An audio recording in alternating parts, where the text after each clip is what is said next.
अमावस्या की उस काली रात में जब देवगढ़ गांव के चारों ओर फैला जंगल अजीब खामोशी में डूबा हुआ था, अर्जुन की आंखों में नींद नहीं थी।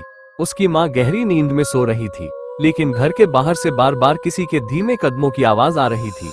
अचानक खिड़की पर किसी ने 3 बार दस्तक दी।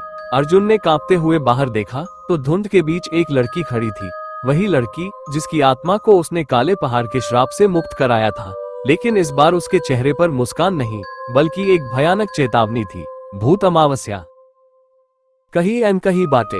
Hindi horror story. घने जंगलों से घिरे एक छोटे से गांव देवगढ़ में एक पुरानी मान्यता प्रचलित थी। लोग कहते थे कि गांव के उत्तर में स्थित काले पहाड़ की चोटी पर एक ऐसी जगह है जहां पहुंचने वाला व्यक्ति अपने जीवन की सबसे बड़ी इच्छा पूरी होते हुए देख सकता है। लेकिन उस मंजिल तक पहुंचने का रास्ता बेहद कठिन था और उससे भी अधिक भयानक, क्योंकि उस रास्ते पर जीवित इंसानों से ज्यादा मृत आत्माएं भटकती थीं। गांव के बुजुर्ग अक्सर कहते थे, सब्र का रास्ता कठिन है लेकिन मंजिल का दृश्य सुंदर होता है।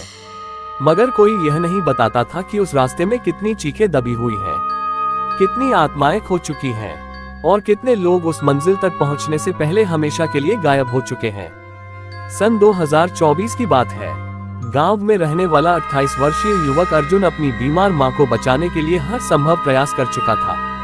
डॉक्टरों ने जवाब दे दिया था, मां की सांसें धीरे धीरे टूट रही थी। तभी गांव के सबसे बूढ़े व्यक्ति रामकिशन बाबा ने अर्जुन को उस रहस्यमयी पहाड़ के बारे में बताया।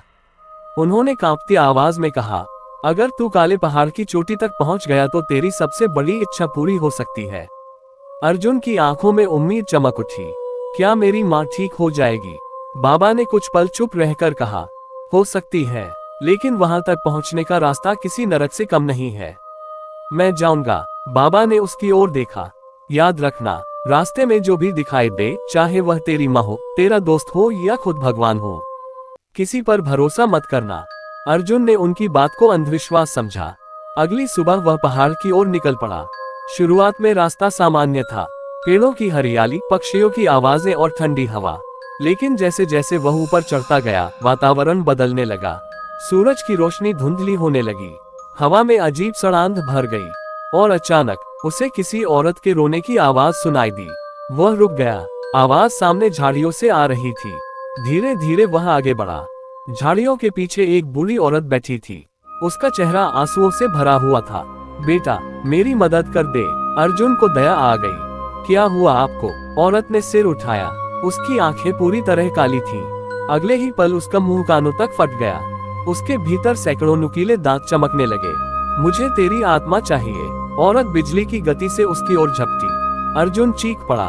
वह पूरी ताकत से भागा। पीछे से डरावनी हंसी गूंज रही थी। काफी दूर जाकर जब उसने पीछे देखा तो वहां कोई नहीं था, सिर्फ सूखे पेड़ खड़े थे। अब उसे बाबा की बात याद आने लगी। ये रास्ता सचमुच सामान्य नहीं था। शाम होने लगी, जंगल और भयावह होता गया। अचानक अर्जुन को अपनी माँ की आवाज सुनाई दी, अर्जुन बेटा। वह चौंक गया। आवाज बिल्कुल उसकी माँ जैसी थी। कुछ दूर एक पेड़ के नीचे उसकी माँ खड़ी दिखाई दी। वही चेहरा, वही कपड़े, वही मुस्कान। अर्जुन की आंखों में आंसू आ गए। माँ। वह दौड़ने लगा, लेकिन तभी उसे बाबा की चेतावनी याद आई, जो भी दिखाई दे भरोसा मत करना। उसने खुद को रोक लिया। तुम मेरी माँ नहीं हो। माँ का चेहरा अचानक बदल गया। त्वचा गलने लगी, आंखें बाहर निकल आईं और पूरा शरीर राख में बदल गया।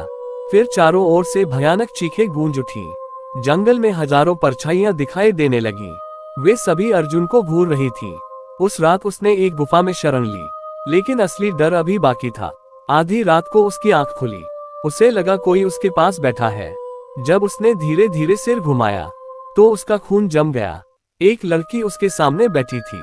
उसकी गर्दन आधी कटी हुई थी, चेहरे पर गहरे घाव थे। वह मुस्कुरा रही थी। तू भी मंजिल तक नहीं पहुंच पाएगा। कौन हो तुम? लड़की की आंखों से खून बहने लगा। मैं भी कभी यहाँ आई थी, फिर मैं रास्ते में हार गई। उसकी आवाज अचानक भारी हो गई। और अब मैं इस पहाड़ की कैदी हूँ। ये कहकर वह गायब हो गई। लेकिन जाते जाते उसने एक बात कही, सब्र रखना, वरना ये पहाड़ तुझे खा जाएगा। अर्जुन पूरी रात सो नहीं पाया। सुबह होते ही उसने यात्रा फिर शुरू कर दी। अब रास्ता और कठिन हो चुका था। कई जगह गहरी खाइयां थीं। तेज हवाएं उसे गिराने की कोशिश कर रही थीं। कई बार उसका पैर फिसला। कई बार लगा कि वह मर जाएगा, लेकिन हर बार उसे अपनी माँ का चेहरा याद आ जाता। तीसरे दिन वह पहाड़ के सबसे भयावह हिस्से में पहुंचा। इसे लोग मृत आत्माओं की घाटी कहते थे। यहाँ हर ओर इंसानी खोपड़ियां बिखरी हुई थीं। हवा में फुसफुसाहट गूंज रही थी। अचानक जमीन हिलने लगी और उसके सामने मिट्टी फट गई। उस दरार से सैकड़ों हाथ बाहर निकल आए। वे हाथ अर्जुन को पकड़ने लगे, उसके पैरों को खींचने लगे। चीखें गूंजने लगीं, हमारे साथ रहो, वापस मत जाओ, यहाँ हमेशा के लिए सो जाओ। अर्जुन पूरी ताकत से भागा। उसके कपड़े फट गए, शरीर घायल हो गया, लेकिन वह रुका नहीं। कई घंटों बाद आखिरकार वह चोटी के पास पहुंच गया, लेकिन वहां उसका अंतिम परीक्षण इंतजार कर रहा था। उसके सामने एक विशाल काला दरवाजा खड़ा था। दरवाजे के ऊपर खून से लिखा था, सिर्फ वही आगे जा सकता है जिसने अपने भय को हराया हो। अर्जुन ने दरवाजा खोला। अंदर घना अंधेरा था। फिर अचानक उसे अपने जीवन के सारे डर दिखाई देने लगे। बचपन के हादसे, पिता की मृत्यु, माँ की बीमारी, असफलताएं, अकेलापन, हर दर्द, हर घाव, हर आंसू, मानो पूरा अतीत जीवित होकर उसके सामने खड़ा हो गया हो। वह टूटने लगा, उसका मन हार मानने लगा। तभी उसे लड़की की बात याद आई, सब्र रखना। अर्जुन ने आंखें बंद की और पहली बार अपने सभी डर को स्वीकार कर लिया। जैसे ही उसने ऐसा किया, अंधेरा टूटने लगा, चीखें बंद हो गईं, दरवाजा स्वयं खुल गया और उसके सामने जो दृश्य था, उसे देखकर उसकी आंखों से आंसू बहने लगे। वहां एक अद्भुत रोशनी थी, सुनहरे बादल, शांत वातावरण, ऐसा सौंदर्य जो शब्दों में बयान नहीं किया जा सकता। बीच में एक प्रकाशमान आकृति खड़ी थी। उसने कहा, तूने सब्र रखा, तूने भय को हराया, तू अपनी मंजिल तक पहुंच गया।